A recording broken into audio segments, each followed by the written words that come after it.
The purple bruise on Beulah Carter's neck looked like a question mark.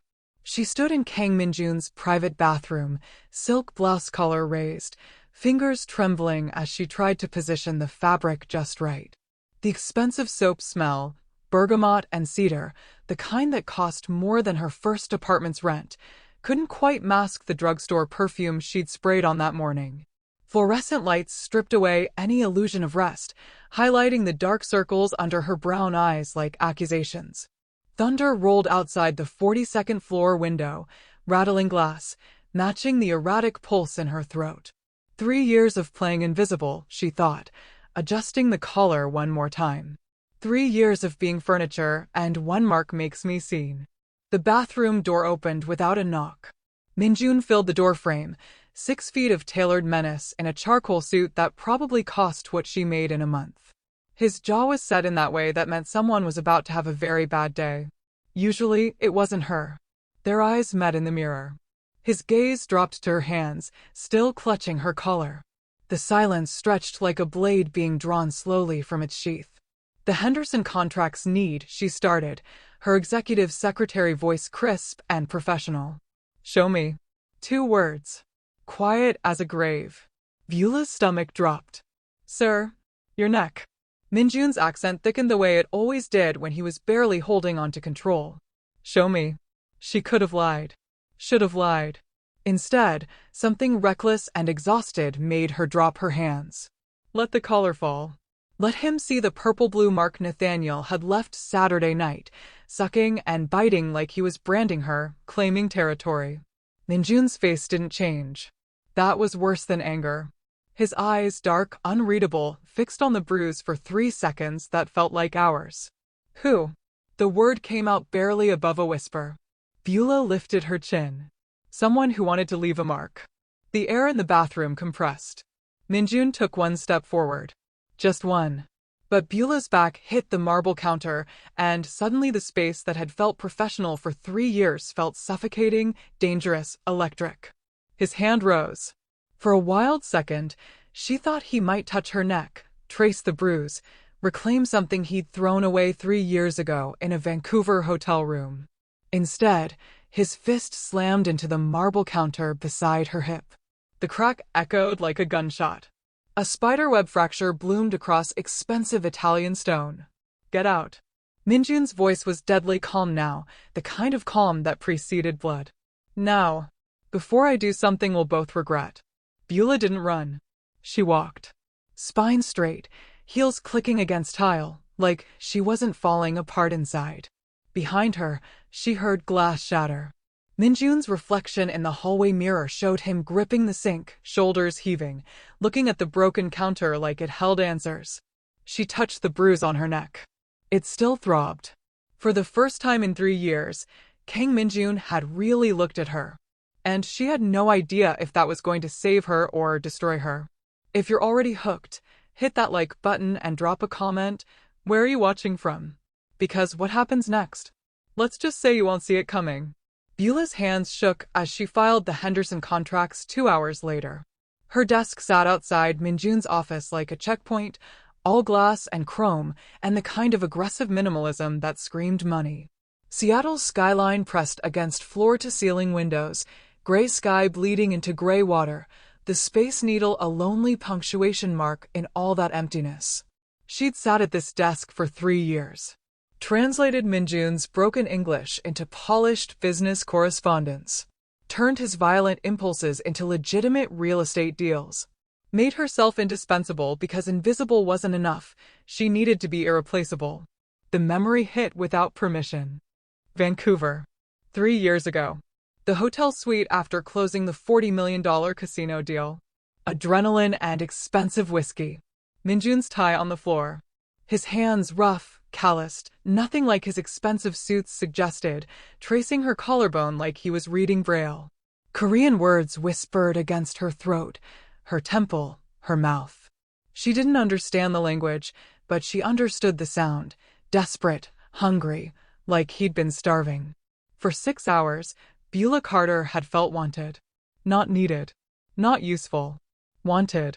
His fingers had mapped every scar on her south side body, The burn mark from the radiator in her childhood apartment, the surgical scar from the appendicitis she'd ignored for 3 days because she couldn't afford the ER. The raised keloid on her shoulder from where her mother had accidentally knocked over a pot of boiling water during a diabetic episode.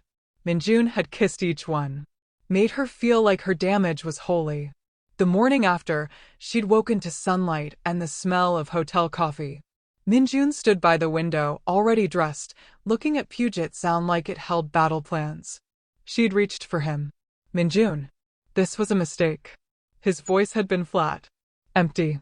He didn't turn around. Get dressed. We have a 10 a.m. flight. That was it.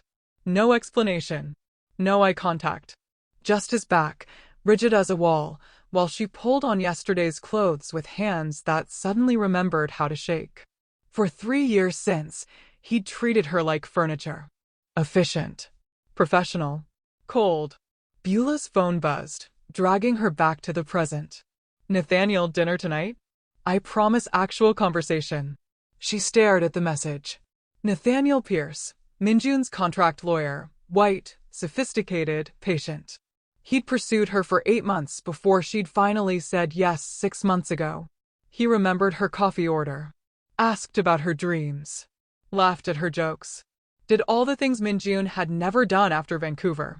This is what normal looks like, she reminded herself. Safe, uncomplicated. A man who doesn't make you feel like you're drowning and flying at the same time. So why did texting him back feel like infidelity? You gonna tell her the truth or keep pretending you don't care? Beulah looked up.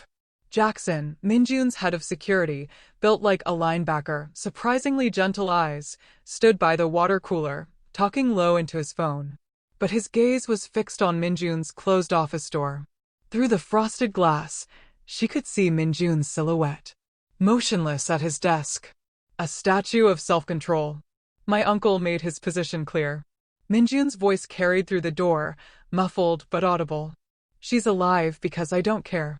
Beulah's chest tightened. She had no context for that sentence, no idea who he was talking to, but her body reacted anyway, old hurt rising like floodwater.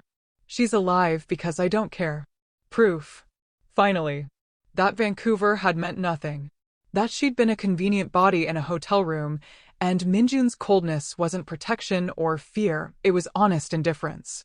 Her phone buzzed again. Nathaniel, I'm thinking that Italian place you mentioned. The one with the tiramisu that made you close your eyes when you ate it. He remembered. Nathaniel always remembered. Beulah typed back, 7 o'clock. I'll meet you there. She hit send before she could second-guess it. Through the frosted glass, Min-Jun's silhouette moved. Stood. His shadow stretched long across her desk like an accusation. Beulah gathered her bag, her coat, her carefully constructed armor. Clocked out early for the first time in 3 years, a small rebellion that felt enormous. As she waited for the elevator, she caught her reflection in the polished steel doors. The bruise on her neck had darkened. Unmistakable now. A brand. The elevator opened. She stepped inside. Behind her, she heard Min-Jun's office door open. Felt his eyes on her back. The doors closed before she could turn around. In Nathaniel's car 3 hours later, Beulah forced a smile as he talked about his day. He reached over, squeezed her hand, his touch warm and easy and safe. This is what normal feels like, she told herself again. But in her chest, something whispered, so why does it feel like betrayal? She touched the bruise on her neck. It still throbbed. Outside the car window, Seattle blurred into rain and neon. Somewhere behind them, in a 42nd floor office, a man she'd loved for 3 years stood alone, staring at a cracked marble counter, wondering how long he could keep her alive by pretending she meant nothing. Neither of them knew they were already out of time. The next morning, Beulah arrived at work to find Min-Jun waiting at her desk. Not in his office. At her desk. Standing there like a storm system, a manila folder clutched in his hand so tight his knuckles had gone white. Conference room. Now. His voice was raw, like he'd been up all night smoking cigarettes he didn't smoke. I have the Tokyo call at 9. Now, Beulah. He never used her first name at work. Never. She followed him into the glass-walled conference room, very aware that the entire floor could see them. Min-Jun slammed the door hard enough that the glass shuddered. Didn't bother with the blinds. He threw the folder across the table. It skidded to a stop in front of her, contents spilling out. Photographs. Documents. FBI headers. And Nathaniel's face. Multiple angles. Surveillance shots. Your boyfriend is federal. Min-Jun's accent was thick, words coming fast. He's using you to destroy me. Beulah's world tilted sideways. She picked up one of the photos, Nathaniel in an FBI field office, badge visible, talking to agents. The date stamp read 6 months ago, right when he'd started pursuing her seriously. He approached you 8 months ago. Min-Jun paced like a caged animal. Contract lawyer was his cover. He's been running an undercover operation. The target is me, my business, my connections. And you're his access point. The words hit like body blows. Beulah stared at the documents, transcripts, surveillance reports, case files. All of it real. All of it damning. But 3 years of pain had taught her not to trust the man standing in front of her. You pushed me away. Her voice came out steadier than she felt. For 3 years, you treated me like I was nothing. You don't get to play protector now. I pushed you away to keep you alive. Min-Jun's roar made her flinch. Outside the glass walls, assistants looked up from their computers. Jackson moved closer to the door, hand at his hip where she knew he kept a gun. Min-Jun dragged a hand through his hair, breathing hard. When he spoke again, his voice shook. My uncle. In Seoul. After Vancouver, he sent me photos. Min-Jun pulled out his phone with trembling fingers, pulled up an old message. Look. The photo showed Beulah leaving the Vancouver hotel, early morning light, her dress wrinkled, hair messy. She looked happy, soft, the way she'd felt waking up next to him. Below it, Korean text. Min-Jun's voice was hollow as he translated. End it or I'll end her. Your father died for loving the wrong woman. Learn from his mistakes. Beulah's throat closed. Your father was executed when I was 8. In front of me. Min-Jun's hands were fists now. He loved a woman from the wrong family. My uncle put a bullet in his head as a lesson. Love is weakness. Weakness gets you killed. He pulled up more messages. Months of them. Photos of Beulah at coffee shops, leaving work, at her apartment. All taken by people she'd never noticed. He made it clear. If I touched you again, if I showed you anything, he'd kill you. Not quick. Not clean. Min-Jun's voice cracked. So I made you hate me instead. Hate keeps you at a distance. Distance keeps you breathing. Beulah stared at the messages, the photos, the 3 years of surveillance. Evidence of protection that looked exactly like abandonment. So I wasn't worth the risk. Her voice came out flat. Dead. Got it. That's not Beulah, that's not what I'm saying. You chose fear. You chose what was easier for you. She stood, gathered the FBI documents, her purse. And now you're upset because someone else chose me. He doesn't choose you, he's using you. Maybe. Beulah met his eyes. But at least he looks at me. At least he touches me like I'm real. She walked out. Min-Jun didn't follow. That was the decision that would haunt him. Beulah drove to Nathaniel's apartment in a daze, Min-Jun's words circling like vultures. Federal. Using you. Undercover operation. She used her key, he'd given her one last month, a gesture that had felt significant.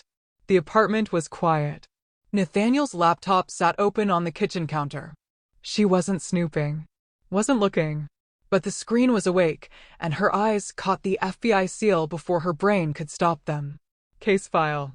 Operation Kingpin. Target, Kang Min-Jun. Her name appeared 17 times in the summary alone. Asset. Witness. Access point. Beulah. She spun. Nathaniel stood in the bedroom doorway, hair wet from a shower, face draining of color as he saw what she was looking at. I can explain. Are you FBI? Silence. Then, yes. The word hit like a fist. Beulah's knees went weak. She gripped the counter. Did you approach me for a case? Yes. Nathaniel moved closer, hands up like she was a spooked horse. But everything that came after Beulah, I fell in love with you for real. When? Her voice broke. When did I stop being an assignment? Nathaniel's face crumpled. I don't know. Maybe the night you told me about your mother. How she died because she couldn't afford insulin. How you held her hand while she slipped away. He took another step. Maybe the morning you brought me coffee and remembered I hate sugar. Maybe the first time you laughed at one of my terrible jokes. I can't pinpoint when you became everything, but you are. You're everything. Beulah wanted to believe him. God, she wanted to. Instead, she pulled up files on her phone. Contracts she'd processed for Min-Jun, deals that looked clean on the surface, but smelled like blood underneath. Property acquisitions in cities where people went missing. Financial transfers that lined up with news reports of gang violence. He's killed people. She showed Nathaniel the evidence. I've been filing paperwork for murder. Nathaniel looked at the files, then at her. Run away with me. I'll quit the bureau. We'll disappear. New names, new lives. Just you and me. You'd give up your career? I'd give up everything. His hands framed her face. Beulah, I love you. Whatever I was when this started, that's not who I am now. I'm yours. Completely. She wanted to say yes. Wanted to run. Wanted to believe love could be simple. But Min-Jun's face flashed behind her eyes. His broken voice, I pushed you away to keep you alive. I need time. Beulah pulled away from Nathaniel's touch. I need to think. She left before he could argue. At home, she paced her apartment, mind spinning. 2 men. 2 liars. One loved her by pushing her away. One loved her by pulling her in with deception. What was the difference? Her stomach lurched suddenly. Violently. She barely made it to the bathroom before she vomited, heaving until nothing was left. When she finally looked up, her reflection stared back, pale, shaking, terrified. And she knew. The nausea. The exhaustion. The way her breasts had been tender for weeks. No. Her hand went to her stomach. Not now. Please, not now. But her body had already made the decision. Beulah bought 3 pregnancy tests at a gas station on the edge of town where no one knew her face. The bathroom smelled like disinfectant and desperation. Fluorescent lights buzzed overhead, making her skin look gray, corpse-like. She lined up the tests on the sink like evidence at a crime scene. 2 minutes felt like 2 years. 3 pink lines. 3 positive results. 3 confirmations of the things she already knew in her bones. Pregnant. She did the math with shaking hands, pulling up her period tracker app. 2 months ago. Late October. The night after the Henderson deal closed. The memory came in fragments, sharp-edged and brutal. She'd gone to Min-Jun's office after everyone left, armed with 3 years of rage and a bottle of wine she'd never intended to drink. Found him at his desk, tie loose, looking exhausted in a way that made her furious, because how dare he be tired when she'd been bleeding out for years? I quit, she'd announced. He'd looked up, eyes hollow. No, you don't. Watch me. Beulah. Don't. She'd slammed her hands on his desk. Don't say my name like it means something. Don't pretend you care. I've always cared. His voice had been rough. Broken. Liar. He'd stood then, moved around the desk like a man walking toward his own execution. You want the truth? I think about Vancouver every single day. I think about how your skin felt. How you said my name. How I ruined the best thing that ever happened to me because I'm a coward. Stop. I dream about you. His hand had caught her wrist, gentle despite the violence in his eyes. Every night. I wake up reaching for you and you're not there because I sent you away. Then why? Her voice had cracked. Why did you do it? Instead of answering, he'd kissed her. Or she'd kissed him. The physics didn't matter, only the collision. Desperate. Furious. 3 years of want compressed into minutes. They'd destroyed his desk. Papers everywhere. His hands in her hair, her nails in his back, both of them gasping like drowning people finally breaking the surface. Afterward, she'd left without speaking. Pretended it never happened. But her body remembered. And now her body had proof. The problem? She'd been with Nathaniel for 6 months. They'd been careful mostly, but not always. The timing overlapped just enough to plant doubt in the soil of her certainty. Beulah stared at the tests, hand pressing against her still flat stomach. A baby, She whispered to the gas station mirror. Evidence of betrayal. No matter whose it is. She needed to tell someone. Nathaniel was the safer choice. The one who'd offered her escape. She threw the tests away and drove to meet him. 5,000 miles away in Seoul, Kang Dae-jung stood in his study, looking at Namsan Tower through bulletproof glass. His phone rang. Private line. He answered without greeting. The Carter woman might be pregnant. The voice was American, male, someone inside Min-Jun's organization. Dae-jung paid well for loyalty that wasn't. Confirmed. She bought tests. 3 of them. Gas station on Route 99. Dae-jung smiled, cold and calculating. Interesting timing. What do you want me to do? Watch her. Report everything. He hung up, mind already running scenarios. If the baby was Min-Jun's, it was leverage. Proof that his nephew still had the weakness that got his father killed. A grandchild could be controlled, raised properly, used. If it was the FBI agents, it was proof of Beulah's betrayal. Min-Jun would have to eliminate her. Problem solved. Either way, Dae-jung could use it. He made 2 phone calls. First, to book a flight to Seattle. Second, to Park So-yeon's father. We'll move up the wedding, he said. 72 hours. Time to remind his nephew what family meant. What duty required. Dae-jung looked at a photo on his desk, his brother, Min-Jun's father, smiling beside a woman who wasn't his arranged wife. Both of them dead now. Love was a disease. Dae-jung had spent 30 years being the cure. He packed for Seattle. Beulah met Nathaniel at Kerry Park, neutral ground with a view of the city skyline. Gray clouds pressed down like a migraine. Rain threatened, but hadn't started. He was waiting on a bench, holding 2 coffees. Decaf for her. He'd noticed she'd stopped drinking caffeine weeks ago. The observation made her throat tight. Hey. He stood, kissed her forehead. You sounded upset on the phone. Beulah took the coffee she wouldn't drink. I need to tell you something. They sat.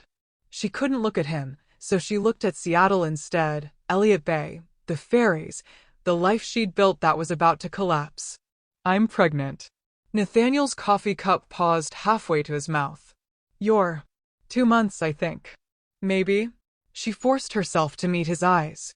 There's something else. 2 months ago, I slept with Min-Jun. Once. In his office. I was angry and stupid and it meant nothing, but the timing. Nathaniel set down his coffee carefully. Too carefully. You don't know whose it is. No. The silence stretched. A dog barked somewhere. A child laughed. Normal life happening around them while theirs imploded. Then Nathaniel took her hand. I don't care. What? Whose it is biologically. His grip tightened. We'll raise this child together. We'll run tonight. New names, new lives. I'll be this baby's father in every way that matters. His hand moved to her stomach, reverent. Protective. Beulah wanted to believe him. Wanted to fall into the safety he offered. But she saw it, just for a second, a flash in his eyes. FBI calculation. Witness. Leverage. The look of a man solving a case. You're still thinking like an agent. Her voice came out cold. Nathaniel flinched. No. I saw it. Just now. You're thinking about how this helps your case. Beulah, listen. He pulled his hand back, ran it through his hair. The gesture screamed guilt. My supervisor gave me an ultimatum yesterday. Bring you in as a witness in 48 hours or face prosecution for obstruction. For sleeping with someone connected to a target. Her stomach dropped. So this is... No. God, no. He grabbed both her hands. I destroyed the files. All of them. Wiped my case notes, erased surveillance footage, burned my credentials in my kitchen sink last night. I'm throwing away my entire career. The Bureau will prosecute me, probably. I don't care. I choose you. Nathaniel. I love you. Whatever I was when this started, I'm not that anymore. I'm yours. Beulah's eyes burned. She wanted to say something. Wanted to. A black Mercedes pulled into the parking lot. Expensive. Diplomatic plates. Min-Jun's car. But when the driver opened the door, it wasn't Min-Jun who stepped out first. It was an older Korean man in a suit that probably cost more than Beulah's yearly salary. Cold eyes. Brutal mouth. The kind of face that gave orders and expected blood. Behind him, Min-Jun emerged. And behind him, a woman. She was beautiful, stunning, actually, in designer clothes that whispered wealth. Korean, early 30s, perfect posture. She moved like royalty. The older man's voice carried across the parking lot, loud enough for everyone to hear. Nephew, I've brought Park So-yeon. Your bride. The wedding is in 72 hours. Min-Jun's eyes found Beulah across the park. For 1 second, she saw everything in his face, trapped, desperate, terrified. Then his expression smoothed into something else. Resigned. Almost relieved. Beulah's world ended quietly. No explosion. Just a whimper. He'd chosen. Again. Duty over her. Safety over love. The rain finally started. Cold. Merciless. Nathaniel's arm came around her shoulders, pulling her close. And across the park, Min-Jun watched the man he hated most hold the woman he loved most, and did absolutely nothing to stop it. Min-Jun's penthouse had floor-to-ceiling windows that made Seattle look small. His uncle stood at those windows now, hands behind his back, surveying the city like a general planning conquest. So-yeon sat on the couch, silent, perfect, a chess piece waiting to be moved. Marry her, Dae-jung said without turning around. Solidify the soul alliance. Wednesday. I've already made arrangements. Min-Jun stood behind his bar, pouring whiskey he wouldn't drink. And if I refuse? Beulah Carter dies. Dae-jung turned, smiling. Cold. Certain. I have people watching her right now. He pulled out his phone, swiped through photos like he was showing vacation pictures. Beulah at the park with Nathaniel. Beulah at her apartment, lights on in her kitchen. Beulah at the FBI agent's place, visible through his bedroom window. Very thorough, Dae-jung continued. I know what she eats for breakfast. I know she takes her coffee black. I know she's carrying a child that might be yours. Min-Jun's hand tightened on his glass. Don't. Don't what? Don't state facts. Dae-jung's smile widened. You made the same mistake your father did. Love. Weakness. It's genetic, apparently. My father loved someone. That's not a mistake. It got him executed. Dae-jung moved closer, voice dropping. I put the bullet in his head myself. He begged at the end. Not for his life, for hers. I killed her anyway. Slowly. Made sure he watched first. Min-Jun's vision went red at the edges. Every muscle screamed to put his hands around his uncle's throat. But Dae-jung knew it. Smiled at it. You have the same eyes he had, the older man observed. Right before he died. Helpless rage. Useless love. He paused. So here's your choice. Marry So-yeon.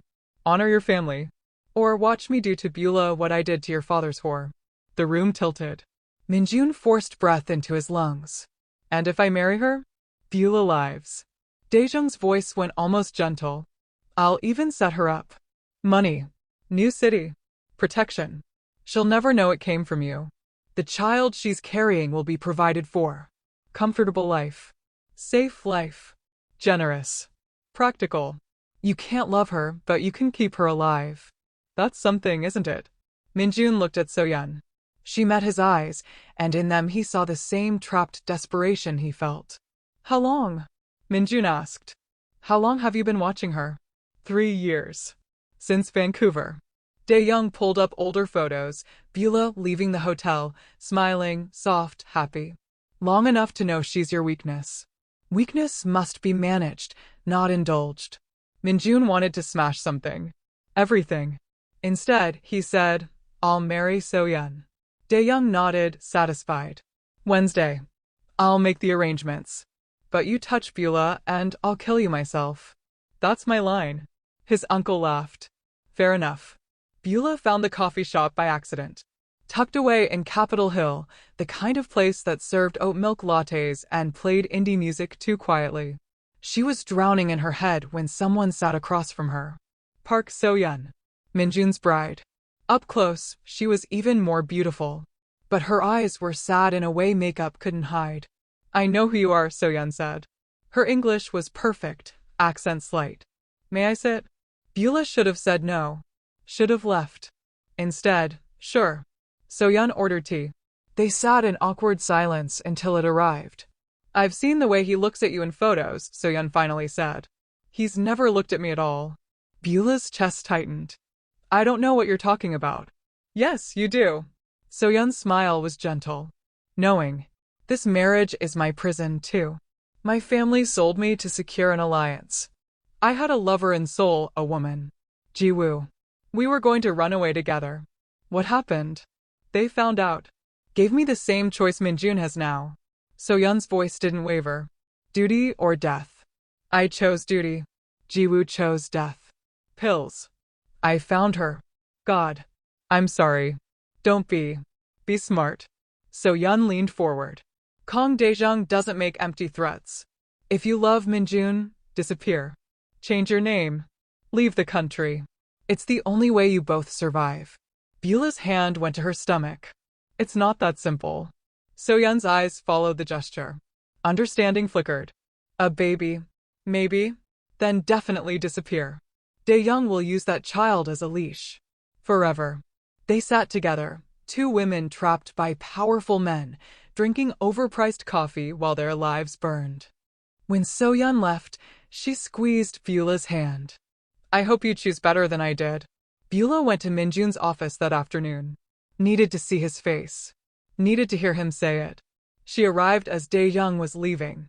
He smiled at her, cold recognition in his eyes, and said nothing. The door to Min-Jun's office was cracked. Voices carried. Wednesday, Min-Jun said. I'll marry So-yeon. Make the arrangements. Beulah's world stopped. She didn't hear the rest.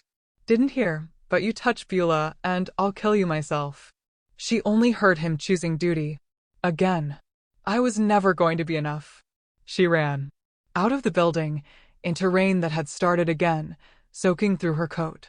Drove to Nathaniel's apartment with tears blurring the highway. He opened the door and she collapsed into his arms. He's marrying someone else, she sobbed. His uncle brought her from Seoul. Weddings Wednesday. He agreed. He chose duty again. Nathaniel held her while she shattered. His hands in her hair, his voice murmuring comfort, his body solid when hers was falling apart. I'll testify, Beulah said into his shoulder. Against Min-Jun. Give me witness protection. For me and my baby. I'll burn his entire empire. She felt Nathaniel tense. This was what the Bureau wanted. What his supervisor demanded. The case that would salvage his career. But it would destroy her in the process. Beulah, his voice cracked. Please. She pulled back, looked at him with devastated eyes. Help me disappear. Help me hurt him the way he's hurt me. Nathaniel's face showed his war. The agent versus the man. Duty versus love. Finally, he pulled out his phone. I'm bringing her in, he said to whoever answered. And Beulah closed her eyes, feeling nothing at all. The FBI field office smelled like burnt coffee and desperation. Beulah sat in a gray room with gray furniture, staring at paperwork that would end Min-Jun's life.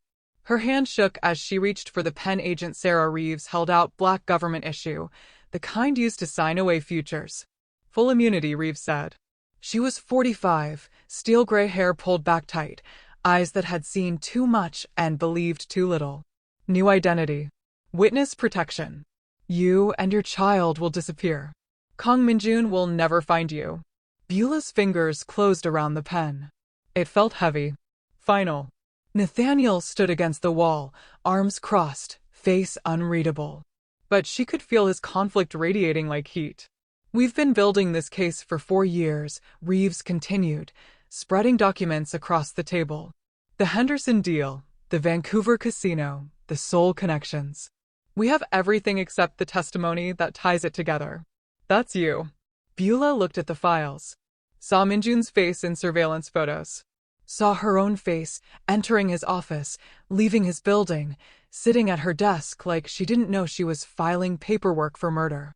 The Chicago connections, Reeves added casually. Beulah's hand stopped. What Chicago connections? Reeves paused, something shifting in her expression. She pulled up a different file. Older. The photo on top showed a woman with kind eyes and a tired smile. Diana Carter. Beulah's mother. What is this? Beulah's voice came out strangled. Your mother wasn't a random casualty of a broken healthcare system. Reeves spoke gently now, like delivering a terminal diagnosis. She witnessed a money exchange in Chicago. July 2017. $2 million in cash, tied to Kong Daejung's operation. The room tilted. Beulah gripped the table. My mother died from diabetes. Complications. She couldn't afford. She was murdered. Reeves spread out evidence like tarot cards revealing a terrible future that had already happened. Staged to look like untreated diabetes. But look. Autopsy photos. Beulah's stomach lurched. Injection marks on her mother's arms, too many, wrong placement, inconsistent with her diabetes routine. These aren't insulin injections, Reeves explained. These are something else. We believe potassium chloride causes cardiac arrest. Looks natural in diabetics. Surveillance footage next.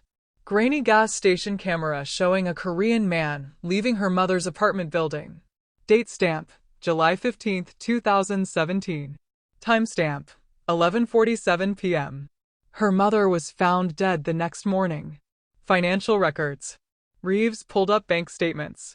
$50,000 paid to a Chicago crew 3 days after your mother's death. The payment traces back to a shell company in Seoul. Daejung's Shell Company. Beulah couldn't breathe. The room was too small. Too hot. My mother was murdered. Not a question. A truth reshaping her entire life. We could never prove Daejung ordered it directly. Reeves hesitated. But someone else has been investigating independently for 3 months. She opened her laptop, turned it toward Beulah. Min-Jun's private files. Hundreds of pages. Witness statements from Chicago. Financial trails traced through 6 countries. Autopsy analysis from 3 independent pathologists. Security footage enhanced and timestamped. The folder was labeled, "For Beulah Justice." He's been building a case against his own uncle, Reeves said quietly. Planning to hand you everything. Proof. Justice. But Daejung's arrival in Seattle forced his hand. Nathaniel pushed off the wall. You knew about this? We've had surveillance on Min-Jun's private server for 2 months. Reeves didn't look apologetic. He was planning to give this to Beulah directly. He's been collecting evidence, interviewing witnesses, spending his own money to find the truth. Whatever else he is, he loves her enough to avenge her mother. Beulah stared at the files. Page after page of Min-Jun's handwriting. Notes. Questions. Leads. 3 months of work. 3 months of him investigating her mother's murder while she planned to destroy him. He knew, she whispered. He knew what Daejung did. And he's been quietly building a cage for the man who killed your mother. Reeves leaned forward. But we need him to get to Daejung. His testimony. His inside knowledge. Beulah looked at the immunity papers. The pen still in her hand. She set it down. I won't testify against Min-Jun. Beulah, Nathaniel started. But I'll help you get Daejung. She met Reeves's eyes. Wire me. I'll get him to confess himself. That's suicide. Nathaniel moved closer. If he suspects, if he even thinks you're working with us. My mother died because powerful men thought she didn't matter. Beulah stood, voice steady for the first time in days. I matter. My baby matters. And I'm done being afraid of men who think they can erase me. Reeves studied her. You understand what you're asking? Daejung is careful. Paranoid. Getting him to confess on tape requires pushing him into a corner. Corners make dangerous men do violent things. I understand. Silence. Then Reeves nodded. There's a wedding rehearsal dinner tonight. Private restaurant. Daejung, Min-Jun, the bride, all his associates. High security, but we can plant agents nearby. You'll need to get him talking. Make him angry enough to slip. How? Accuse him of killing your mother. In public. In front of his nephew. Make it personal. Make it impossible for him to walk away without responding. Reeves pulled out a wire, small, sophisticated, nearly invisible. We'll be listening. The moment you're in danger, we move in. Nathaniel grabbed Beulah's arm. This is insane. Let us handle it. We'll build the case another way. There is no other way. Reeves's voice was hard. Daejung leaves for Seoul tomorrow morning. We have tonight. That's it. Beulah looked at Nathaniel. Saw his fear. His love. The way he'd burned his career trying to save her. I need to do this, she said softly. For my mother. For my baby. For me. He searched her face. Finally nodded, devastated but accepting. Reeves handed Beulah the wire. We go live at 7 p.m. 2 hours. Can you be ready? Yes. Beulah paused. But I need 5 minutes alone with Min-Jun first. Before the operation. That's a security risk. I need to hear the truth from him. About my mother. About everything. Beulah's voice didn't waver. 5 minutes. Or I don't do this. Reeves considered. 5 minutes. In his penthouse. We'll have surveillance, but we won't listen. After that, you're ours. Beulah nodded. Nathaniel walked her to the door. In the hallway, he pulled her close, pressed his forehead to hers. Come back alive, he whispered. Please. I will. She was lying. They both knew it. But sometimes love meant letting someone walk into fire anyway. Beulah drove to Min-Jun's penthouse alone, wire hidden under her blouse, 5 minutes on a countdown clock, and her mother's ghost riding shotgun. Beulah used her key, the one she'd never returned, kept in her wallet like a talisman for 3 years. Min-Jun's penthouse was dark except for his study. Light spilled from the doorway, cutting a path through expensive emptiness. She found him surrounded by files about her mother's death. Papers covered his desk, the floor, pinned to a corkboard like he was hunting serial killers. Photos of Diana Carter. Autopsy reports. Bank statements. Witness interviews. A map of Chicago with locations marked in red. Min-Jun sat in the middle of it all, tie gone, sleeves rolled up, looking like he hadn't slept in days. He looked up when she entered. No surprise. Just exhausted acceptance. Why didn't you tell me? Beulah's voice cracked. Min-Jun stood slowly. Because I knew you. You'd go after him yourself and get killed. I needed proof strong enough to cage him before you knew the truth. My mother was murdered by my uncle. I've known for 3 months. His voice was raw, broken. I've been collecting evidence, building a case. I was going to give you everything. Justice. Proof. But he came to Seattle and I ran out of time. Beulah stepped over files, moving closer. The FBI knows. About Nathaniel. About the operation. I was going to testify against you. Min-Jun flinched but didn't look away. I know. You know? Jackson's been watching you. Keeping you safe. He told me you went to the field office. Min-Jun's hands curled into fists. I don't blame you. I've given you every reason to destroy me. I'm wearing a wire. Beulah touched her blouse. Right now. There's a plan. Tonight at the rehearsal dinner, I'm going to confront Daejung. Get him to confess about my mother. The FBI will be listening. No. Min-Jun moved fast, grabbed her shoulders. He'll kill you the moment he suspects. Then help me. Beulah met his eyes. Wear a wire too. We'll box him in together. He can't kill both of us in a public restaurant. You don't understand what he's capable of.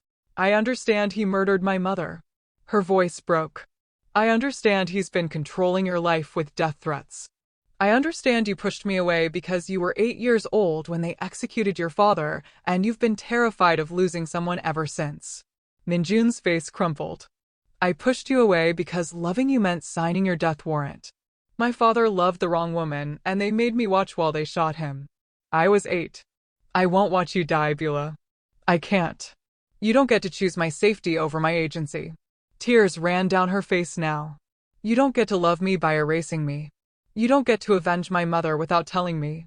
I was protecting you. I don't need protection. I need truth. I need choice. She grabbed his shirt, pulled him close. I need you, Min-Jun. Even when you're terrified. Even when you're broken. I need you to trust me enough to let me stand beside you instead of behind you. His hands framed her face. Trembling. Gentle. I have loved you every day for 3 years, he whispered. Loved you while hating myself for not being brave enough to choose you. When I saw you with him, it wasn't jealousy, it was grief. Because he could give you what I couldn't. Safety. I don't want safety. Beulah pressed her forehead to his. I want you. They kissed. Desperate. Honest. Everything Vancouver should have been raw and real and refusing to hide. His hand found her stomach. The baby is yours. I know. I've known since the moment I saw the test. Min-Jun made a broken sound, half sob, half prayer. He dropped to his knees, pressed his face against her stomach. I'm sorry, he whispered. For everything. For Vancouver. For 3 years of pushing you away. For not being brave enough. Beulah ran her fingers through his hair. Get up. We don't have time. He stood. Wiped his eyes. Became the man who ran an empire again. We have 1 hour before the dinner, she said. The FBI will give you a wire too. We confront Dae-Young together. And if it goes wrong, then we go down fighting. She took his hand. Together. The restaurant was exclusive, the kind where they don't list prices and politicians make deals over aged whiskey. Dae-Young sat at the head of the table, So-Yeon beside him, Min-Jun's associates scattered around like pieces on a chessboard. The rehearsal dinner for a wedding that would never happen. Outside, an FBI surveillance van monitored every word. Nathaniel and Agent Reeves wore headsets, listening. Min-Jun arrived first, wire hidden, every muscle tense. Then Beulah walked in. Uninvited. Unwanted. Wearing a red dress that screamed defiance. The room went silent. You killed my mother. She walked straight to Dae-Young, voice carrying. He smiled. Cold. Amused. I'm sorry. Diana Carter. Chicago, 2017. You had her murdered because she witnessed a money drop. Beulah's hands shook, but her voice didn't. You staged it to look like diabetes complications. Dae-Young's smile froze. You're confused. Uncle. Min-Jun stood. Tell her the truth. Tell her about Chicago. Diana Carter. The $50,000 you paid to a Chicago crew. Nephew, you've been drinking. I have evidence. Min-Jun pulled out his phone. Witness statements. Financial records. Autopsy analysis. Everything. Dae-Young's eyes went flat. Calculating. He reached for his own phone. On the screen, live footage. A sniper scope trained on someone sitting in a van. Nathaniel. In the surveillance van. Very clever, Dae-Young said softly. Both of you wearing wires. The FBI listening. But I came prepared. He looked at Min-Jun. Nephew, choose. Your woman's love, or her lover's life. Remove the wires, or the FBI agent dies. 30 seconds. Beulah's blood went cold. Then So-Yeon stood. I've been recording everything. She held up her phone. And streaming it live to Korean authorities. Your confession. Your threat. All of it. Dae-Young's face twisted. You stupid. The restaurant doors exploded inward. FBI agents. Korean police. Chaos. But Dae-Young moved fast. Gun from his jacket. Aimed at Beulah. Min-Jun stepped in front of her. The shot cracked. Beulah screamed. But agents tackled Dae-Young before he could fire again. The bullet had gone wide, shattered a window. Min-Jun pulled Beulah into his arms as agents swarmed. Dae-Young fought, cursing, but they dragged him down. Before they took him away, he looked at Beulah. This isn't over, he whispered. Then he was gone. Min-Jun held her while she shook. While the restaurant erupted. While their world changed forever. It's over, he murmured into her hair. It's over. But they both knew it wasn't. Some wars never really end.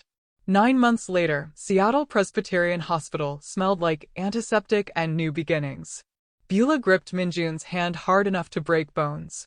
Labor pain rolled through her in waves that made her understand why they called it that, relentless, drowning, pulling her under. You're doing amazing, Min-Jun whispered, terrified and awestruck. He'd faced down killers without flinching, but watching Beulah in pain unmade him completely. I swear to God, Min-Jun, if you say that one more time. Then the doctor said, one more push. And their daughter came into the world screaming. Diana Min-Jun Carter Kong. 7 pounds, 4 ounces. Dark eyes like her father. Determined chin like her mother. Perfect. They placed her on Beulah's chest, tiny and furious and alive. Beulah sobbed. Min-Jun stood frozen, staring at his daughter like she was a miracle he didn't deserve. Hold her, Beulah said softly. Min-Jun's hands shook as he took Diana. She was so small. Fragile. He looked down at her face, eyes barely open, fist curled against his chest, and cried for the first time since he was 8 years old. "She's perfect," he whispered. "You're perfect. How did I deserve this?" Beulah reached up, touched his face. "You didn't. You chose it. There's a difference." Nathaniel visited that afternoon. He stood in the doorway, keeping cordial distance, grief healed into something softer. "She's beautiful," he said, looking at Diana sleeping in Min-Jun's arms. "You're good together." Min-Jun met his eyes. "You loved her when I couldn't." "Thank you." Nathaniel nodded. "I've been transferred. FBI Cybercrime Division in DC. Fresh start." "Good luck," Beulah said, meaning it. He left without looking back. Some endings were kind that way. Soyeon's letter arrived with flowers. Beulah read it aloud while Min-Jun changed Diana's diaper, badly, making her laugh. "I'm in Seoul, testifying against both our families. Dating openly now. Her name is Jiwoo. Different Jiwoo, but maybe that's fate. Freedom is terrifying and worth it." Jackson showed up with too many flowers and a teddy bear bigger than the baby. "Boss man, you look ridiculous," he teased, watching Min-Jun struggle with the onesie. "Shut up and help me." The room filled with soft laughter. Beulah nursing Diana while Min-Jun brought her water. Jackson taking photos. A family assembled from broken pieces. "I thought love meant being chosen," Beulah said quietly. "But it's choosing. Every day. Even when it's hard." Min-Jun kissed her forehead. "Especially when it's hard." They were preparing to leave when a courier delivered an envelope. Inside, photos of Diana. Through the hospital window. Impossibly close. And a note in Korean. Min-Jun's face drained of color as he read it. "What does it say?" Beulah's voice stayed steady even as fear bloomed. "I have nephews. They'll finish what I started. She'll never be safe." Min-Jun looked at her, devastated. "It's from Dae-young. Sent from prison. Today." The threat hung between them. Real. Immediate. Beulah looked at her daughter. Then at Min-Jun. "Then we teach her to fight." Min-Jun's hand found hers. Together. Together. They left the hospital as a family. Min-Jun's arm around Beulah, her carrying Diana wrapped in a pink blanket. Seattle stretched before them, gray sky, endless rain, home. The threat remained. Dae-jung's nephews. Future battles. Danger that wouldn't end. But Diana's tiny fist gripped her father's finger, holding tight. And they walked forward anyway. Not because they weren't afraid, but because love meant choosing each other, even in the face of fear. Every single day. Dear viewers, what do you think about this story? What part stuck out for you the most? Share your thoughts in the comments. I read every single one of them. See you in the next one.